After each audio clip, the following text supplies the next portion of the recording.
Buenas tardes, mi nombre es Cristian Camilo Márquez Millán, soy estudiante de la Universidad UNAD de la materia Sistemas de Comunicación. A continuación explicaremos la simulación de un transmisor FM.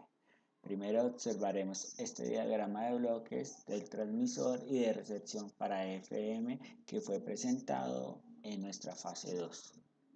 Bueno, acá veremos los diferentes bloques y explicaremos, por ejemplo, el bloque oscilador, el cual es el encargado de generar las frecuencias. En general se trata de un oscilador de cristal para garantizar la exactitud y pureza de las frecuencias generadas. Vemos los amplificadores de potencia. Este amplificador de potencia se produce la elevación de la potencia de la señal generada en la etapa procedente hasta los niveles requeridos por el diseño para ser aplicada a la antena. En esta etapa es también donde se aplica la señal moduladora, obtenida a la salida del amplificador modulador para finalmente obtener la señal de la antena. Este modulador, al ser un transmisor de FM, la señal va a estar modulada en frecuencia. Para esto se utiliza un modulador que toma como señal portadora la proveniente del oscilador, compuesta por la bobina. Bueno, ahora veremos el esquema. Este es el esquema que vamos a realizar en el programa Proteus. De este esquema cambiaremos este micrófono, el cual va a ser reemplazado por un generador, y la antena, que va a ser reemplazada por el osciloscopio. Ahora les mostraré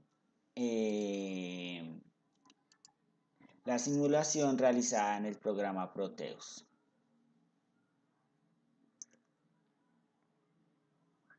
Esta es la simulación en el programa Proteus. Ahora comenzaremos a explicar las diferentes componentes y etapas que están en nuestro transmisor FM. Este transmisor FM lo podemos dividir en dos etapas, una etapa amplificadora y otra etapa de modulación. En la primera etapa amplificadora, la señal para la modulación de la portadora la hacemos con un preamplificador que tiene como base un transmisor 2N2222. Las resistencias R2, R3, R4 y R5 establecen los voltajes de polarización del transistor Q1. El condensador C3 ayuda a establecer la ganancia de la corriente alterna del transistor Q1. El condensador C2 y la resistencia R6 proporcionan la comunicación entre las dos etapas. El capacitador C2 ayuda a bloquear la componente de la señal y acopla la señal de la corriente alterna para la siguiente etapa. R6 limita corriente que llega a la base del transistor Q2. En la segunda etapa de la modulación, esta etapa está encargada también por un transistor 2N2222 configurado en un oscilador controlado por voltaje, el cual es modulado por el voltaje de la señal y que es amplificado por este transistor, por cada uno. De la frecuencia de la oscilación, la determinación de la bobina L1 y el capacitador, con lo cual podemos ajustar entre 88 y 108 MHz. Los resistores R7 y R8 son los encargados de polarizar la base del transistor Q2. El capacitador C6 conectado entre el colector y el emisor se encarga de la realimentación para que el transistor oscile. El resistor R9 limita la corriente a través del transistor y el condensador C8 actúa como un condensador de filtro, que es este. Bueno, como lo mencionábamos, vamos a explicar algunas funciones de nuestros componentes.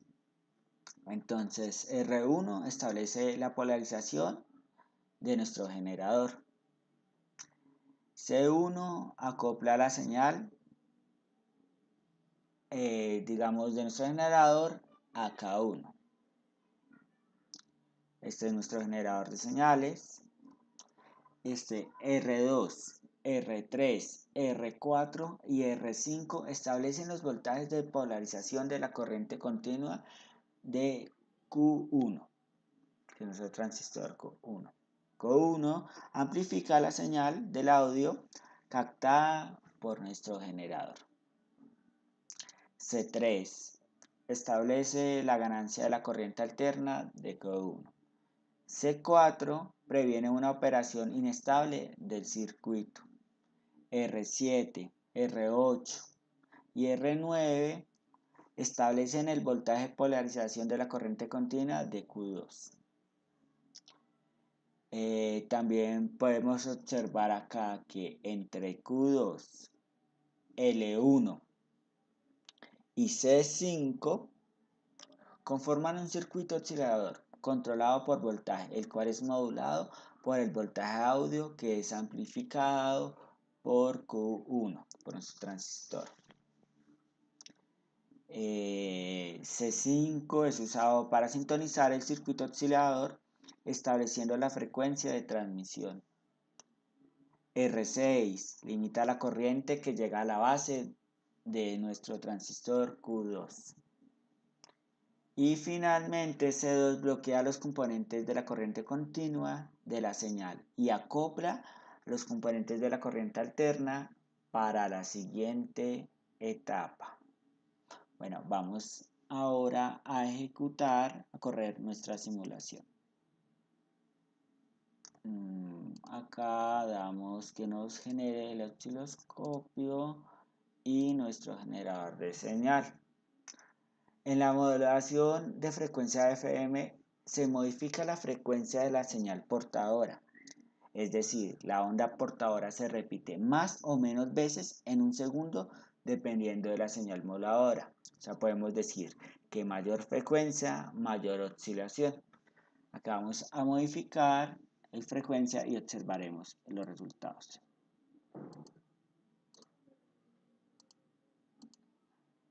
Gracias, hasta luego.